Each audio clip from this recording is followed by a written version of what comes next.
Suite et fin du sommet du G7 au Québec, c'est le fait du jour du 64 minutes.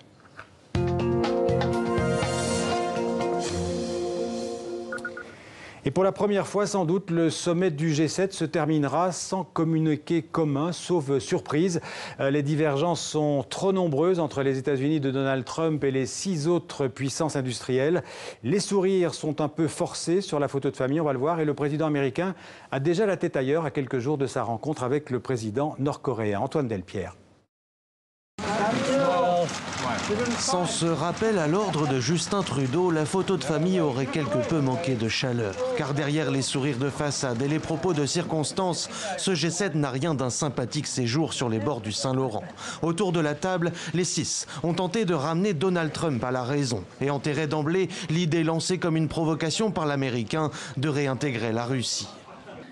Les pays de l'Union européenne ont convenu que les conditions d'un retour de la Russie au G7 n'étaient pas réunies. Et en tête-à-tête, le Canadien et les Européens ont reproché à l'Américain ses velléités protectionnistes qui les irritent de plus en plus, comme en témoigne la poignée de main remarquée du président français. Parfois, nous ne sommes pas d'accord, mais nous gardons et partageons toujours des préoccupations et des valeurs communes. Et nous partageons la volonté d'obtenir des résultats ensemble.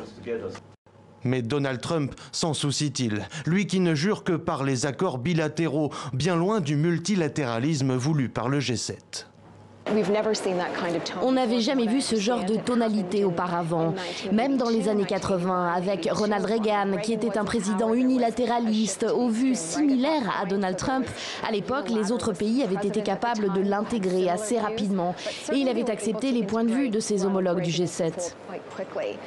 Mais en 2018, ce président-là et son Amérique d'abord semblent de moins en moins enclins au compromis. Dernière arrivée à la Malbaie, premier reparti dès ce samedi, Donald Trump a fait l'impasse sur les discussions consacrées au climat, plus intéressé par sa rencontre prévue le 12 juin avec le leader nord-coréen Kim Jong-un.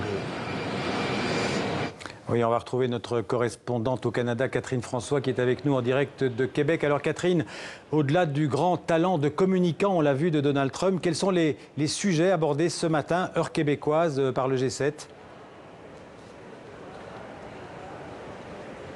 Alors, il y a eu 2 thématiques qui ont été abordées. La première, c'est l'égalité des sexes.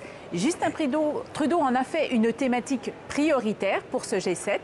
Il a d'ailleurs mis sur pied un conseil consultatif sur l'égalité des sexes, un conseil qui est présidé par l'ambassadrice canadienne en France, Isabelle Hudon.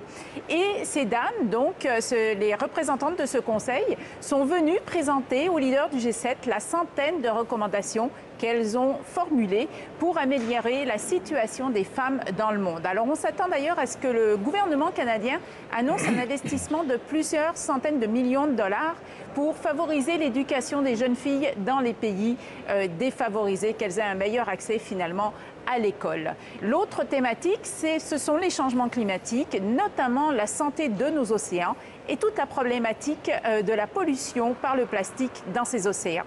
Alors Catherine, on l'a dit, il pourrait y avoir un communiqué commun, c'est pas encore sûr. Mais en tout cas, ce qui est sûr, ce sera le suspense jusqu'au bout.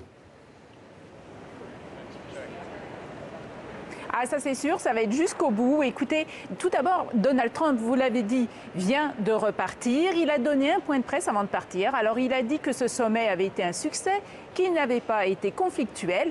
Et il donne une note de 10 sur 10 à ses relations avec les autres dirigeants, notamment Emmanuel Macron et Justin Trudeau. Il n'a pas précisé, par contre, si il allait signer ce fameux communiqué final. Et en fait, Xavier, toute la question, c'est de savoir jusqu'à quel point les 6 autres dirigeants vont accepter de mettre de l'eau dans leur vin pour que le texte de ce communiqué soit acceptable pour Donald Trump et pour qu'il le signe. Alors, on parle, l'Élysée a notamment évoqué la forte probabilité à ce qu'il puisse y avoir un communiqué donc conjoint qu'on qualifie de compromis.